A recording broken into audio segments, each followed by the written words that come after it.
नमस्कार मराठी मंडळीवर तुमच्या सगळ्यांचं स्वागत आहे। मराठा समाजाच्या आरक्षणाचा मुद्दा लोकसभेला आघाडीच्या पवारांच्या, ठाकरेंच्या आणि काँग्रेसच्या सुद्धा चांगलाच पचनी पडला। काँग्रेसचे कित्येक नेते ओबीसी मराठी वादाच्या भरोशावर विजयी झाले। त्यात राष्ट्रवादीच्या खासदारांचा देखील समावेश आहे। युतीला तगडा झटका या वादाचा बसला। विरोधकांनी मराठा समाज भाजपचा विरोधी आहे, युतीचे नेते मराठा आरक्षणाच्या विरोधात आहे असं चित्र विरोधकांकडून उभं केलं गेलं। त्यात अनेक दिग्गजांचा पराभव झाला। पंकजा मुंडेंचा पराभव करून पवारांचे उमेदवार बजरंग बाप्पा सोनवणे खासदार झाले। जिंकून आल्यावर त्यांनी मनोज जरांगे पाटील यांची भेट घेऊन आशीर्वाद घेतले। यावरूनच सगळं चित्र स्पष्ट झालं होतं। त्यानंतर काँग्रेसचे कल्याण काळे यांनी भाजपचे उमेदवार रावसाहेब दानवे यांचा पराभव करत संसदेत जागा मिळवली। वर्धा लोकसभेत सुद्धा हेच चित्र बघायला मिळालं। वर्धेची जागा सोडत नाही, तुम्हीच आमच्यातर्फे लढा अशी ऑफर शरद पवारांनी अमर काळे यांना दिली आणि माजी काँग्रेस आमदार अमर काळे यांनी पवारांची तुतारी वाजवत भाजपचे दिग्गज नेते रामदास तडस यांचा लोकसभेला पराभव केला। तिकडे नांदेडमध्येही तेच घडलं। भाजपचे प्रताप पाटील चिखलीकर यांना काँग्रेसच्या वसंतराव चव्हाण यांनी पराभूत केलं आणि ते खासदार झाले। असे अनेक उदाहरणं आहेत ज्यांना मराठा ओबीसी वादाचा फायदा झाला आणि त्यांनी आपली राजकीय पोळी भाजून घेतली आणि लोकसभेवर ते निवडून गेले। मात्र लोकसभेला जी चूक झाली ती चूक मराठा समाज विधानसभेला करेल असं आता वाटत नाहीये। कारण आता ज्या पक्षांनी लोकसभेला आपली भूमिका गुलदस्त्यात ठेवून युती सरकारला मराठ्यांचा शत्रू ठरवलं आणि आपली राजकीय पोळी भाजून घेतली ते आता मराठा बांधवांना लक्षात आलं आणि त्यामुळे महाविकास आघाडी सरकारच्या नेत्यांना सुद्धा आता मराठा बांधव जाब विचारत आहे, भूमिका स्पष्ट करण्यासाठी विचारणा करत आहे। 50% पेक्षा जास्त आरक्षण मर्यादा वाढवण्यासाठी पुढाकार घ्या असं पवारांचं वक्तव्य होतं आणि त्यामुळे मराठा समाजाला ओबीसी मध्ये न टाकता त्यांना स्वतंत्र आरक्षण देऊन आरक्षण मर्यादा वाढवण्याकडे पवारांचा कल आहे असं दिसतंय। मात्र तशी भूमिका त्यांनी स्पष्ट केलेली नाहीये। संभ्रम निर्माण करणारं वक्तव्य करण्यात शरद पवार साहेबांचा हात महाराष्ट्रात कुणी धरू शकत नाही हे वेगळं सांगायला नको। लोकसभा निवडणुकीत खोटं बोलून मतं मिळवली असा आरोप आता आघाडीतील नेत्यांवर होतोय आणि मराठा ओबीसी अशा दोन्ही समाजाची दिशाभूल आघाडीतील नेत्यांकडून झालीये असं आता मराठा समाजाला वाटू लागलंय।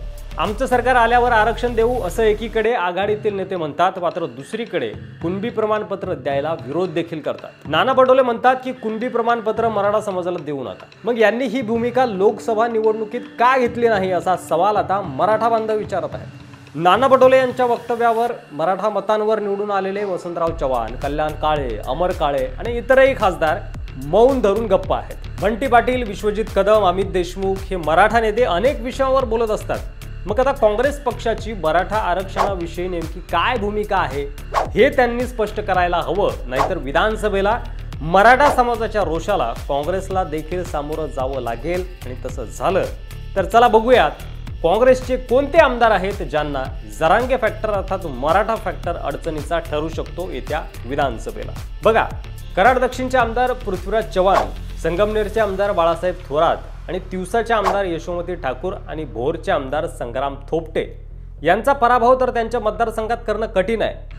मात्र यांची भूमिका काँग्रेस पक्षाचा फायदा तोटा ठरवू शकते आणि त्यामुळे यांच्या भूमिकेकडे अर्थात पक्षाच्या भूमिकेकडे मराठा समाजाचं लक्ष आहे। साकोलीचे आमदार नाना पटोले आणि ब्रह्मपुरीचे आमदार विजय वडेट्टीवार यांचा तर मराठे पराभव करण्यासाठीच बघणार आहेत।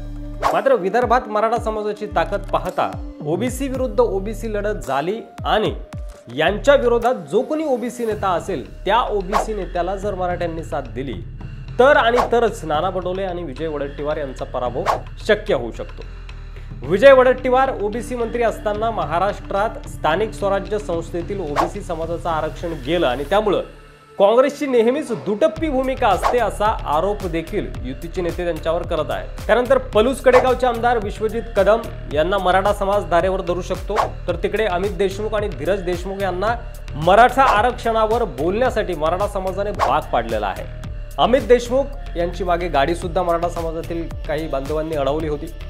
जालन्यामध्ये मराठा ओबीसी वादात कैलास गोरंट्याल यांचा पराभव होऊ शकतो, तर पुण्यात मराठा समाजाची ताकद भक्कम आहे आणि त्यामुळे कसबा पेठमध्ये नाना पटोले, विजय वडेट्टीवार प्रचाराला गेले तर रवींद्र दंगेकर यांच्यासाठी ती अडचण ठरू शकते।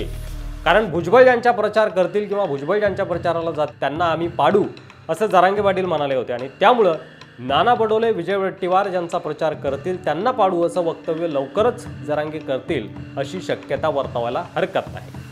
पुरंदर आणि कोल्हापूर दक्षिणचे आमदार संजय जगताप आणि ऋतुराज पाटील यांच्या मतदारसंघात प्रचार कसा होतो याकडे सुद्धा मराठा समाज लक्ष देऊन असणार आहे। तर हे होते काँग्रेसचे आमदार जे मराठा समाजाच्या निशाण्यावर असणार आहेत किंवा यातील काहींच्या भूमिकेमुळे काँग्रेसचं भवितव्य विधानसभेला ठरणार आहे। तुम्हाला काय वाटतंय? यातील किती आमदार निवडून येतील, किती आमदार पडतील? तुमचं मत कमेंट करून नक्की सांगा आणि पुढील व्हिडिओ कोणत्या विषयावर हवा आहे ते देखील आम्हाला नक्की सांगा। चॅनलवर नवीन असाल तर सबस्क्राइब करा, व्हिडिओ जास्तीत जास्त शेअर करा। धन्यवाद।